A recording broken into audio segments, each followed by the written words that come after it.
先上场的这位大家很熟，还是那个男人。那个男人来了。那个男人本来年纪轻轻的，但是这一年有巨大的变化。大家都说他身上有很浓重的爹味儿。掌声欢迎季烨。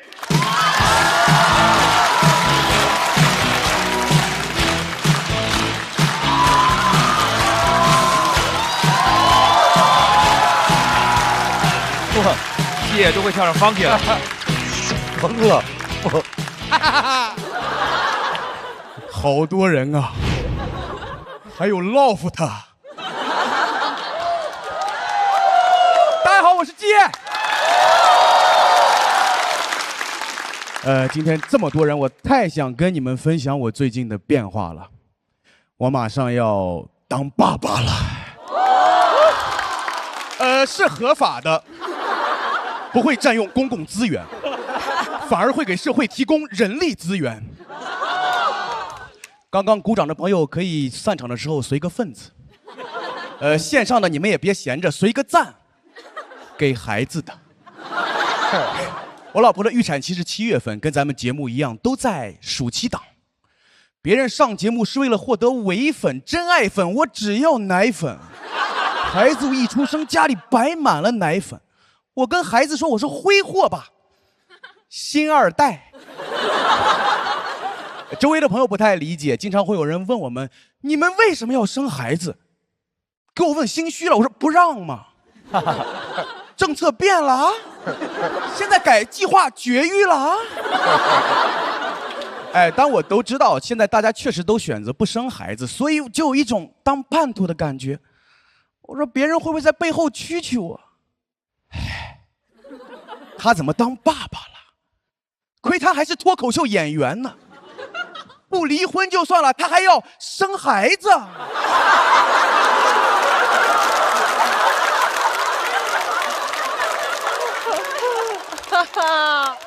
哎，咱们在台上抱怨东亚父母，他可倒好，他背地里组建原生家庭。选择生孩子的原因很简单，我们都很喜欢孩子。我老婆说，现在正是生孩子的淡季，咱们错峰生孩子。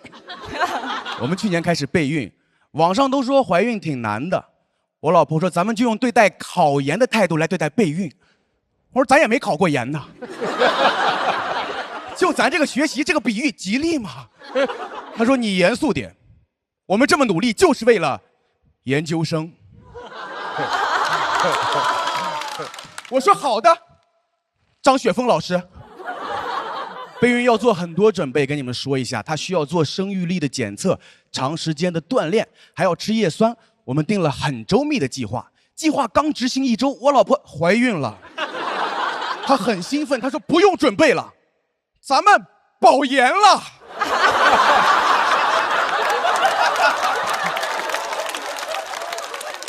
offer 来得太快了，说到就到，怀的不会是曹操吧？哎，医院这是来电话说生育力的结果测出来了，我说我们也测出来了。医生说你们可以准备了，我说已经结束了。我老婆建议我把健身卡退了，她说能省一点是一点。我想也对，都上岸了，谁还去辅导班啊？我就跟教练说，我有家要养，就先不做有氧了。教练说：“那给你换成举重。”我说：“也不用了，肩上的担子已经很重了。”哎，我觉得孩子未来最需要的是一个富裕的家庭，而不是一个双开门的父亲。孩子说：“爸爸，我想吃奶粉。”我说：“爸爸只有蛋白粉。”怀孕的过程很顺利，但是我们开始备孕的时候不敢让家里人知道，因为在我们家，只要你有想生的念头，整个家族就开始折磨你。我表哥表嫂之前说想生孩子，后来家里就没让他们吃过正经东西。早起先来一杯中美式，也叫中药，也可以叫生椰生育拿铁。天天喝中药，真的别说生了，他们都不想活了。他爸妈还老往家里送那个送子观音，卧室摆的跟庙一样。哎，我去他家都害怕。我说表哥，怎么你也喜欢泡泡玛特呀？什么鬼？所以为了防止被催生，我们一直在 cos 丁克。对外我们就统一口径，我们不生孩子，我们讨厌 kid。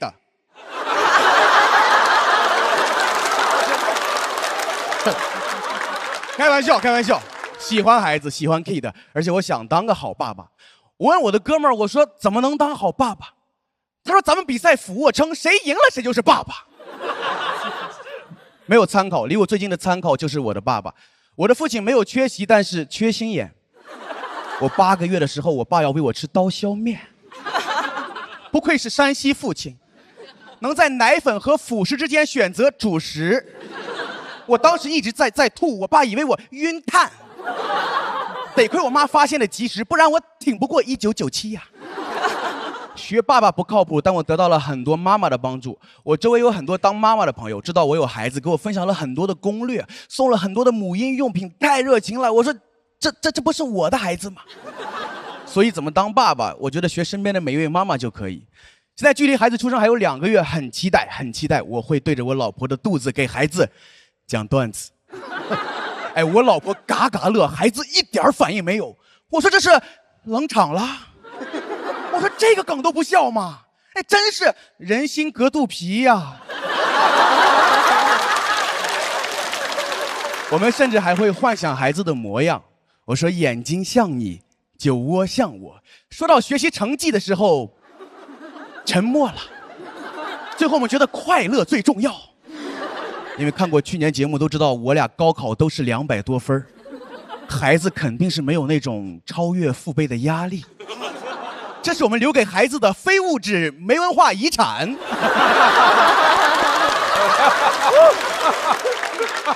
以后在家只有鼓励式教育，我俩就是大张伟，孩子干什么我都说练。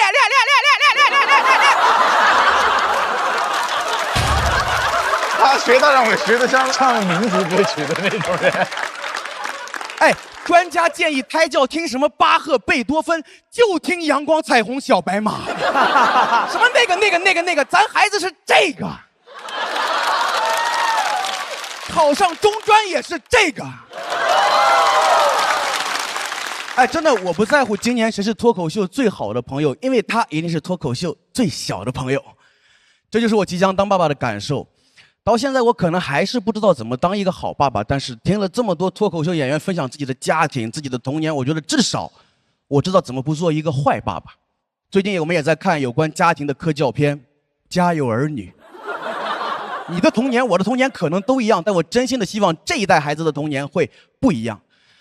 而且确实，我站在台上跟你们分享当家长的喜悦，还是蛮心虚的，因为真正此时此刻真正在承受生育压力和痛苦的是我老婆。她孕吐的时候我也很难受，但能做的很少，我只能边拍她的后背边逗她开心。我说你是不是看我想吐呀？我真是个令人作呕的父亲。宝贝儿，以后你就叫我欧巴。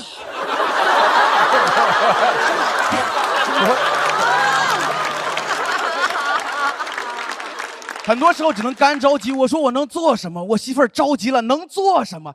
你赶紧上节目挣奶粉，让新二代挥霍呀！好，谢谢大家，我是谢这么的开心，谢谢大家，谢谢。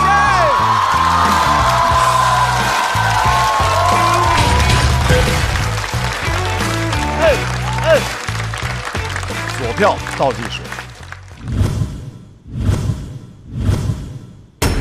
再次掌声送给基业。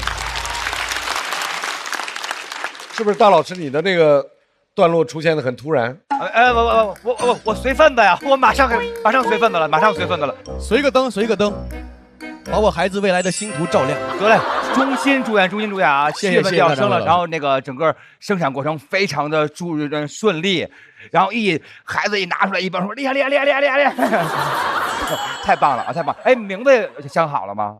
名字其实那个我们脱口演员蔡姐帮我们想了一个名字叫好想，往好想，往好想，就是所有事情都往好了想。然后也祝愿我们所有朋友的段子也好想好想。我没有想到我还出镜了。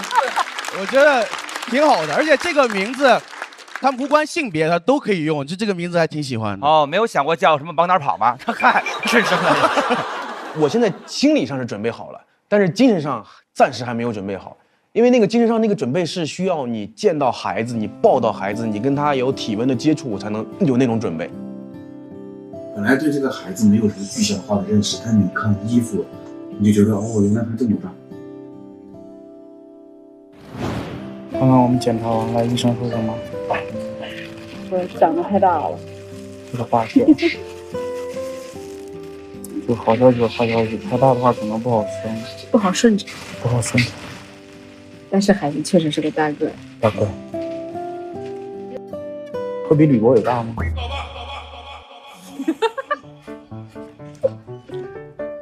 那比如说现在会给孩子有一些胎教吗？胎教会啊，听音乐。欢迎来到每晚的音乐胎教时间。噜啦噜啦啦，勇敢向前进，前进有奖品。没看过钢琴千万次，全飞的真假。他胎动了啊！那个胎动贼奇妙，就是胎动就是这样，就是他会这样，挺奇妙的。他拿脚蹬那个肚子，然后就在这儿旁边一下子。然后家里的猫也是，家里的猫就会感觉到孩子怀孕。我家有2只猫，一只猫在这边，一只猫在这边。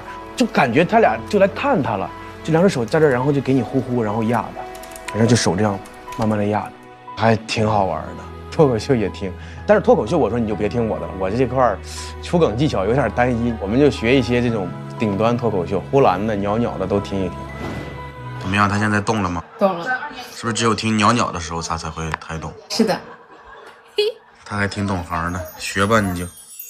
我觉得他未来喜剧这孩子喜剧不会差的。我媳妇在家看《雀刀门传奇》《乡村爱情》《马大帅》，我说这你看完，我跟你说，生下来就会4、6、8句。以后等脱口秀和他的朋友们第20季，差不多我孩子18岁，我就可以我俩1v1一下子，我挺期待的。他干啥都可以啊。姐，据说你写这个稿子的时候很犹豫，你犹豫什么呀？你担心什么呢？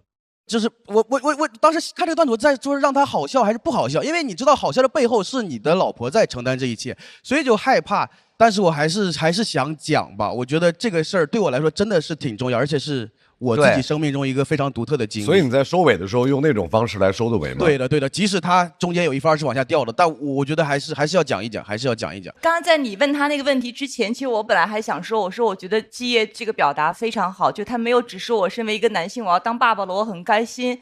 他最后意识到，就是这一切是由我的太太承担，我还觉得很感动。谢谢鲁豫老师，我还要很感谢鲁豫老师，就是他在孕期一直在听言中花树，谢谢。很多期在让他变得更坚强，包括去年的好东西也是我们一块儿看了，我们看了3、4遍，会坚定我们更要当父母的决心，以及我们想要好好的当父母。谢谢鲁豫老师，谢谢。我是觉得季业其实基本上好像已经把他的这个成长轨迹留在了脱口秀的舞台上，是不是这样的？是。他的这个从上中学开始，对，然后工作当中的乌龙的事儿，到现在当爸爸，段子本身它有很多的梗很密，听得非常开心之外，我觉得本身这个事情带给我们的是一种美好的感受，所以在这里也特别恭喜季业。谢谢朱晨老师，恭喜谢谢。感谢季业今天给我们带来的精彩演出，稍微休息一下。马上要上场的这名优秀的脱口秀演员，去年在这个舞台上，他跟大家分享了二姐出走的故事，让更多的二姐被看到。今年他的家庭故事仍然在继续上演，掌声有请 Echo。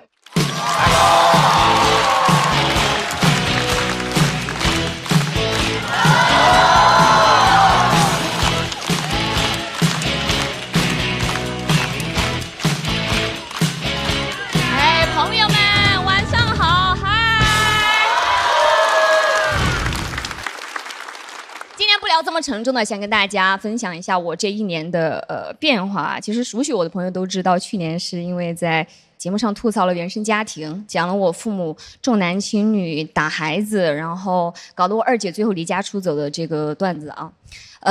很多人都很担心我的二姐，我想跟大家说一下，她现在真的很好。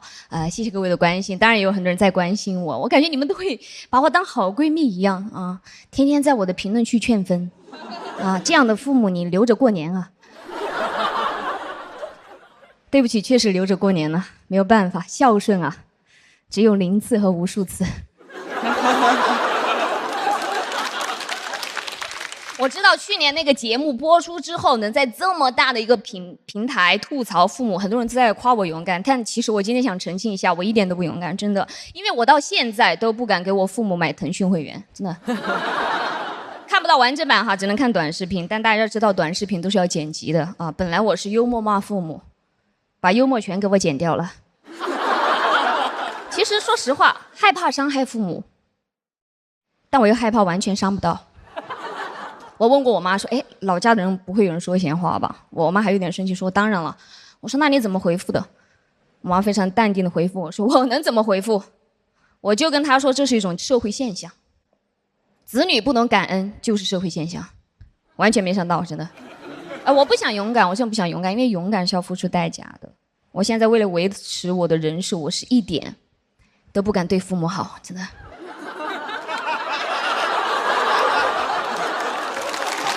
太难了。就之前请我父母吃饭嘛，就本来请他们吃海鲜大餐，但上了第一个菜之后，我就赶紧拍照发微博，我说请原生家庭吃饭，1个菜就够了。真的，我本来以为自己已经藏得很好了，结果下面还是有网友在那留言说什么玩意儿，这样的父母也配吃饭？1个月给他们1000，断绝关系。我知道这是我的铁粉对我的真心祝福。当然了，在这么大的平台吐槽父母，并不是所有人都接受的，网上还是有很多不同的声音啊。曾经收到过一条私信，言辞激烈：3个女儿1个儿子，你这样的人以前是要被送走的啊！父母给你养大，不懂感恩，你就是一个白眼狼，给我吓死了！赶紧截图发给我妈，问这是不是舅舅。不仅不勇敢，还有点愧疚。害怕老家的人对我爸妈指指点点，我就时不时给我妈发红包，我称之为对冲。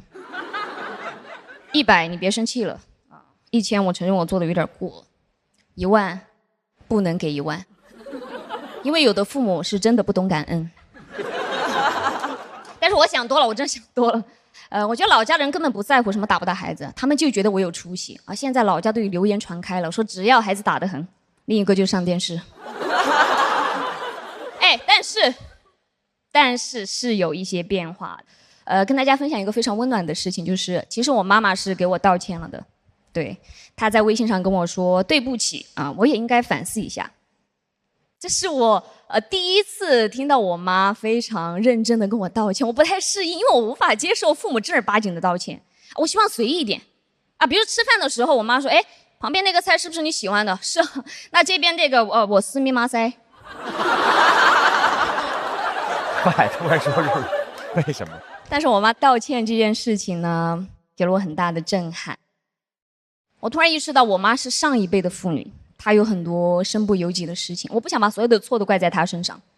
然后我就跟她回复说：“哎呀，我可以理解，母女一场嘛，磕磕绊绊就很正常。”但是我突然想到我2姐，我又改了一下，我说：“哎呀，母女一场嘛，打打杀杀很正常。”我还带我妈去看的电影啊，《出走的决心》，讲的也是他们这一辈妇女觉醒的故事啊。看完之后，我妈真的很感慨，她说感觉这辈子一直在为别人活，从来没有关心过自己。我心想，哦，觉醒了。我就问她说，那你现在想干嘛？我妈非常坚定地看着我说，我要割眼袋。妈妈人生是旷野，你跑啊，你做什么提拉？算了，我觉得这也是一种觉醒吧。我觉得她开始取悦自己啊，我要准备取钱了。我妈变了，她现在喜欢在网上看我的各种演出评价，但是年轻人的话她已经有点听不清楚了。有一次她拿着手机问我说，哎，这个人他为什么要说 echo 妈妈爱你？我知道她肯定误会了，然后我赶紧跟她解释，我说，哎呀妈，她不是你这种妈。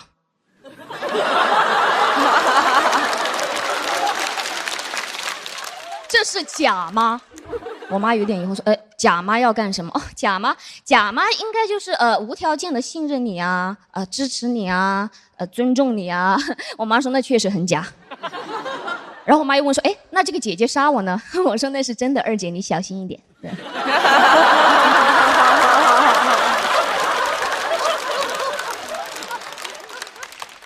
有变化，我妈变了，她开始夸我。我感觉我还是不太适应。有一次他发了我几张演出的照片，跟我说，我发现你最近变得漂亮又自信，母亲的认可，这是我第一次收到，我从来没有收到过，不知道怎么回应，给我吓得差点一边假笑一边跟他说，亲爱的，你也很瘦哎。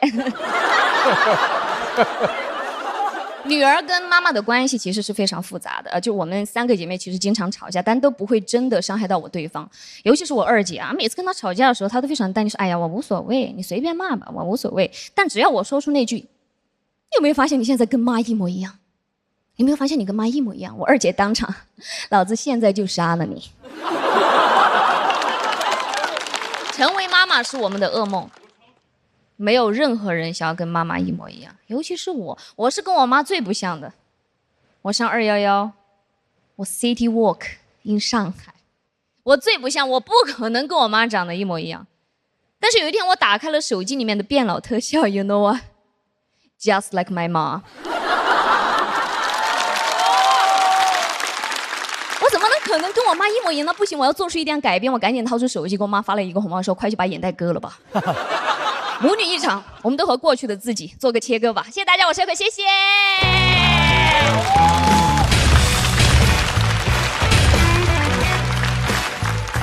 谢谢 Echo 的表演 ，Echo 锁票倒计时，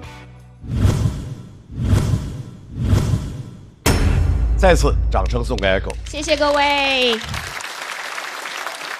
我们都是最后一刻拍的。我喜欢的是他很云淡风轻地讲一件事情的复杂性。我记得大概是2年前吧，2、3年前，当时媒体有一个口号叫要保卫复杂性，我特别认同。就是很多的问题是因为我们把一个复杂的事情简单化了，比如说情感就特别复杂，亲情、爱情、友情，它不是简单的好与不好。在好与不好中间，可能是一个漫长的拉扯过程，是无比痛苦的，很多的煎熬的日子。这是我特别喜欢他以那样的方式，以最轻的方式在讲一个特别沉重的话题，所以我们敢笑，要不然的话我们可能是不敢笑的。所以我特别喜欢 Echo 的那种风格。对，因为其实我去年也想了一下，我觉得二姐离家出走跟家里完全断开，跟我这种跟原生家庭还有一些拉扯的，其实我们的目的都一样，都是为了追求幸福。所以我觉得我这样可能也是非常常见的一个状态，想要把这种拧巴矛盾把它写出来。其实 Echo 和春春是有渊源的，因为去年 Echo 专门说了二姐出走的时候带的是春春的专辑嘛。对，我二姐14岁离家出走的时候，我跟我大姐去家里给她收拾衣服，然后还特意强调就是带了她的运动鞋、衣服，还有一张你的专辑《皇后与梦想》。对，然后她带走了。我看了你的那篇微博，耶！对，其实当时我就很多朋友发给我，然后也有一些网友给我留言建议我说你要不要回复鼓励什么的。但我后来觉得，因为他那个二姐的那个事儿，其实对我震动是非常大的。从我内心来说，我觉得我只是去给他留一个类似加油的这样的话，我觉得他会不会太简单了？所以我其实更想说，我如果有机会，我能跟 Echo， 我觉得面对面，我们来说这个事儿。所以其实这也是我来这一届脱口秀的一个非常重要的原因。谢谢。去年 Echo 在现场演的时候，我记得我应该是没有来的。但回去看视频的时候，是触动比较大的一个选手和他的故事。之后我在社交媒体上也都关注了他，然后我也很希望看到他后续的发展和那些东西，希望像我希望的那样变得越来越好。但是单纯从脱口秀的角度来讲的话，我跟鲁豫老师的感觉不太一样，是说我每次听你的脱口秀的时候，我觉得你的人生态度很好，你的作品里也有很多非常好的视角，但我更多的是难过，而不是毫无心理负担的笑，这个是我一直困惑的一个事情，所以有可能这是高度主观的一个事儿，所以我单纯从作品的角度就是没有拍，但是我真的特别希望你未来一切都好。我想回应一下罗永浩老师那个问题啊，就是你的纠结我能够理解，但是可能我自己的喜剧创作对我来说，我特别喜欢去面对真相吧，因为我觉得真相它并不是开心的，不是快乐的，只是说可能目前年纪比较小，我今年才30岁，各位非常的年轻哦，没有梗吗这里？我很希望去直视人性中间的灰色地带，那些纠结矛盾，所以我希望以后有更多机会可以创作吧，谢谢。好，再次把掌声送给 Echo。有请基业回到台上。我特别想问一下二位啊，就是你们各自的那个自我介绍是什么呀 ？Echo 你的是什么？我爱我家。我爱我家。基业，爹味渐浓。你俩是谁选的谁？我选的他，因为我打的就是爹味儿。冲着来的啊！但我俩都不知道对方是这个标签。我们都想玩幽默。然后最后被幽默住了，对，因为看到是对方的时候，就我俩已经碎了，就是因为我们是很好的朋友。我觉得我们要打咱们总决赛再打嘛，就是这是幽默，这是幽默，就是，然后我们来看一下二位的得票是，最后的呈现，我觉得还可以吧，但肯定不是最好的状态。我觉得不是特别流畅，但是题材是我非常想讲的，然后能处理成这样，我觉得又是一次新的进步，所以，哎呀，对自己好一点吧，80分。季业256票，恭喜进入到晋级区。Echo 要在待定区稍作等候。